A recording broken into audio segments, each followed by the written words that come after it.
बना हुआ है। वोटर लिस्ट रिवीजन के खिलाफ आज महागठबंधन ने बिहार बंद का ऐलान किया था। राहुल गांधी, तेजस्वी यादव कई दिनों बाद एक साथ सड़कों पर उतरे। बिहार बंद कैसा रहा, इसका क्या असर रहा और इस पर बीजेपी की तरफ से क्या रिएक्शन आया, ये सब कुछ इस रिपोर्ट में देखिए। और जैसे महाराष्ट्र का चुनाव चोरी किया गया था, वैसे ही बिहार का चुनाव चोरी करने की कोशिश की जा रही है। ये गरीबों का वोट छीनने का तरीका है ये, और मगर ये इन लोगों को मालूम नहीं है कि ये बिहार है। ये बात समझे नहीं है, ये बिहार है और बिहार की जनता ये कभी नहीं होने देगी। हाथों में संविधान, जुबान पर इलेक्शन कमीशन का नाम और मन में वोट बैंक का अरमान। राहुल गांधी का एक बार बिहार की धरती पर अपनी सियासी जमीन तलाशने और किस्मत तराशने उतर पड़े थे। लेकिन इस बार राहुल गांधी हर बार की तरह बिहार में अकेले नहीं थे, बल्कि उनके साथ पूरे विपक्षी गठबंधन का कुनबा था। दरअसल बिहार में मतदाता सूची के विशेष गहन पुनरीक्षण यानी SIR के खिलाफ महागठबंधन ने 9 जुलाई को बिहार बंद का ऐलान किया था और राहुल गांधी उस विरोध प्रदर्शन को लीड कर रहे थे। बिहार में लंबे समय के बाद राहुल गांधी और तेजस्वी यादव सियासी मंच पर एक साथ दिखे।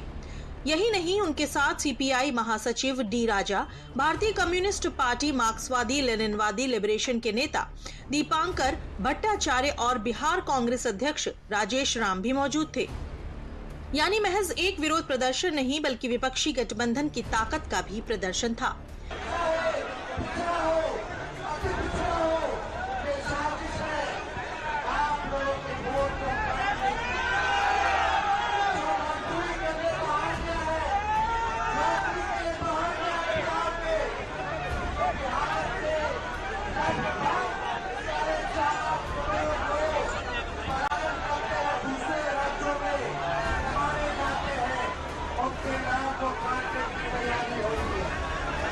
विरोध की ये तस्वीरें बिहार की राजधानी पटना की थीं, लेकिन इसके अलावा भी बिहार के कई और जिलों गोपालगंज, दरभंगा, आरा, किशनगंज, गया, सहरसा में महागठबंधन के समर्थकों द्वारा जमकर प्रदर्शन किया गया।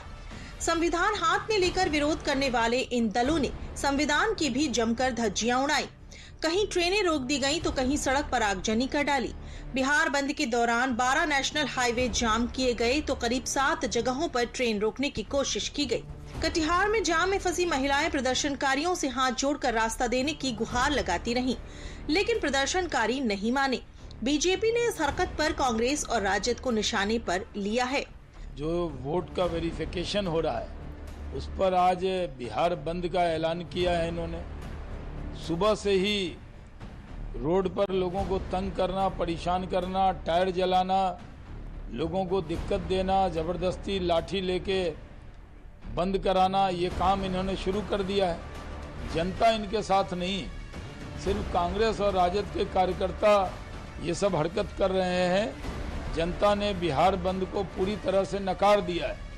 दिलचस्प बात यह है कि वो अपने प्रदर्शन के लिए हवाला उसी संविधान का दे रहे हैं और हाथ में संविधान की कॉपी लेकर कानून हाथ में ले रहे हैं।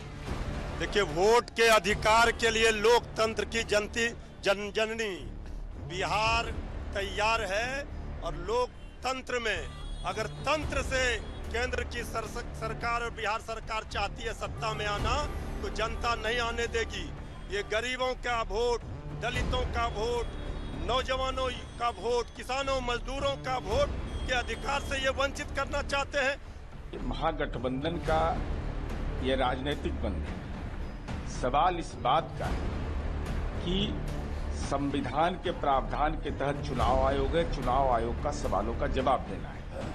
लेकिन संविधान की कॉपी आप लेकर चल रहे हैं और संवैधानिक संस्थाओं पर लगातार सवाल खड़ा कर रहे हैं। आपके पुरखों ने गैर कांग्रेसी सरकार को बर्खास्त करने का रिकॉर्ड इस बिहार देश में कायम किया। वोटर लिस्ट रिवीजन के खिलाफ महागठबंधन ने बंद बुलाया तो बीजेपी की आवाज विपक्ष के खिलाफ और भी बुलंद हो गई।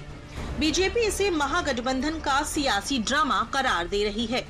बिहार के उप मुख्यमंत्री सम्राट चौधरी ने तो राहुल गांधी के बिहार दौरे को पिकनिक बता दिया। अरे वो पिकनिक मनाने आए थे, बिहार की समस्या से उनको कोई लेना देना नहीं। बिहार के विकास के लिए कोई योगदान नहीं। ये लोग पिकनिक मनाने वाले नेता लोग हैं, आते हैं जाते हैं। बिहार में अच्छा प्रगति देखा होगा, अभी आएंगे तो एयरपोर्ट भी देखेंगे, बड़ा अच्छा एयरपोर्ट बना है। देखिए, आज राहुल गांधी जी और तेजस्वी यादव जी जिस प्रकार से इलेक्शन कमीशन पर चोरी का आरोप लगा रहे हैं, एक चारा चोर वाली पार्टी, एक जमीन चोर वाली पार्टी, दोनों मिलकर आज चोरी का आरोप उन पर लगा रहे हैं जो एक संवैधानिक संस्था को चलाते हैं। और किस प्रकार से इलेक्शन कमीशन केवल एक बहाना है, दरअसल अपने आप को, अपने परिवार को हार से बचाना है, इसीलिए ये निशाना है। इसका प्रमाण बार बार सामने आता है। विपक्ष द्वारा बिहार में मतदाता सूची संशोधन के खिलाफ बिहार बंद पर पटना से लेकर दिल्ली तक महागठबंधन पर जुबानी वार किया गया। दरअसल इस पूरे मामले में विपक्ष ने पहले ही सुप्रीम कोर्ट का दरवाजा खटखटाया है। 10 जुलाई को ही मामले पर सुनवाई होनी है। ऐसे में 9 जुलाई को बिहार बंद करने पर बीजेपी विपक्ष की मंशा पर सवाल खड़ा कर रही है। इन सभी लोगों ने सुप्रीम कोर्ट का दरवाजा खटखटाया, उनका अधिकार है। जहां तक मेरी जानकारी है, कल सुनवाई होने वाली है, कल। तो फिर क्या एक दबाव की राजनीति हो रही है क्या? या तो आप कोर्ट में विश्वास करिए या सड़क पर विश्वास करिए। जब कल सुप्रीम कोर्ट में सुनवाई होने वाली है तो आज ये कौन सा दबाव बनाया जा रहा है? हालांकि महागठबंधन ने बिहार बंद का ऐलान तो किया था, लेकिन ये बिहार बंद कांग्रेस, राजद और गठबंधन के बाकी सहयोगी दलों के नेताओं, समर्थकों तक ही सीमित रह गई। इस विरोध प्रदर्शन में बिहार की आम जनता की भागीदारी न के बराबर रही। ऐसे में अब विपक्षी महागठबंधन की सारी उम्मीदें 10 जुलाई को सुप्रीम कोर्ट में होने वाली सुनवाई पर जा टिकी।